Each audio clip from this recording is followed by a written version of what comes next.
특히 선택받은 그 백성들의 어두운 이야기.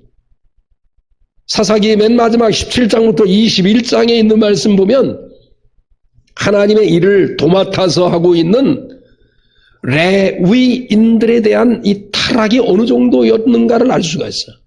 일단 레위의 지파의 어느 한 사람이 처불든 그 이야기로부터 시작을 해서 같은 민족끼리 11지파와 한 지파 계속 싸우는 이야기가 전개돼요.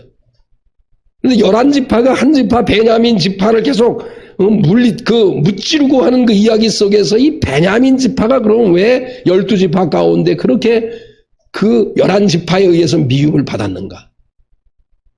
레위 지파와 관련된 이야기 가운데 동성애를 원했다가 결국 동성애를 부정함으로 인해 가지고 그 일로 인해서 그 레위인의 그 처불, 윤간한 그 사건을 통해서 그 여인이 밤새도록 그 사람들에게, 베냐민 사람들에게 윤간당함으로 인해서 문지방에서 넘어져서 새벽녘까지 지내다가 문지방에서 넘어져서 죽은 사건 때문에 11부족이 윤간한 그 뿌리 깊은 죄악의 지파는 놔둬서는 안 되겠다.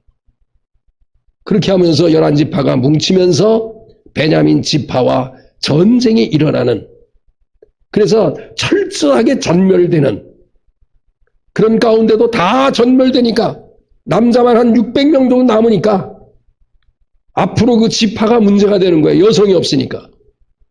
그래서 여성을 또 인위적인 방법으로 만들어서 그들과 어떤 결혼에 대한, 미래에 대한 구상을 하고 있는 그 이야기 속에서 하나님은 어디가 버리고 인간의 생각만 가득 차이고 있는 사사기 시대에 사사기에서 맨 마지막 기록자가 결론으로 내리는 것이 이스라엘의 왕이 없으므로, 다시 말하면 이스라엘의 지도자 가운데 하나님을 두려워하고 하나님을 섬기고 따르는 그 지도자가 없으므로 각자 자기의 생각대로 옳은 대로 행했더라 결론을 맺고 있어요.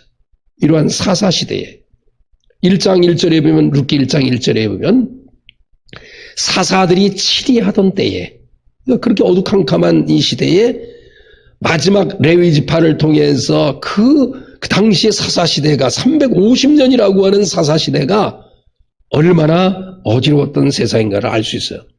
그런데 룻이라고 하는 이야기를 통해서 하나님과도 가까이 있었고 하나님께도 매달리고 상황을 보지 않고 하나님의 인도하심을 믿고 하나님을 붙잡는 한 이방 여인의 이야기가 바로 룻기에 기록되어 있습니다. 룻이라고 하는 이름은 우정이라는 뜻을 가지고 있어요. 내지는 친구라는 뜻을 가지고 있어요.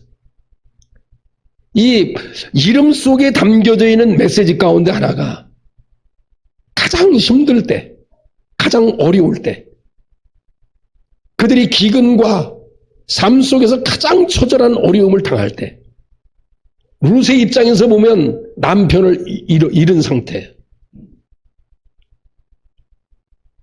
모든 걸 다 잃어버린 상태에서 어머니를 모시고 살아야만 하는 그 상황 속에서, 그 당시에 어머니를 모시고 산다. 그 당시에 과부의 삶, 고아의 삶, 계계의 삶은 철저하게 외부의 도움이 없으면 살아갈 수 없는 그 상황 속에서 그는 그 어려움을 스스로 택해요. 그러면서 그 룻이 그 어려운 상황에서 이름의 뜻과 같이 우정을 변치 않아요.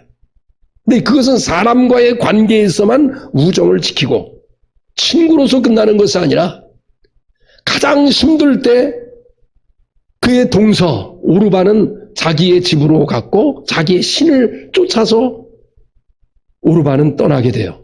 가장 힘들 때. 그런데 오히려 룻 같은 경우는 가장 힘들 때, 가장 어려울 때 어머니가 믿었던 그 하나님을 내가 믿고, 어머니가 가는 곳에 내가 가겠고, 어머니가 머무는 곳에 내가 머무르면서 어머니의 하나님을 내가 하나님이라고 믿고 어머니가 있었던 어머니의 그 백성이 나의 백성이 된다라고 하는 고백을 하는 룻의 이야기를 통해서 자기 이름답게 어렵고 힘들 때 바로 하나님을 의지하는 우정의 사람. 얼마나 멋진 사람인지 몰라요.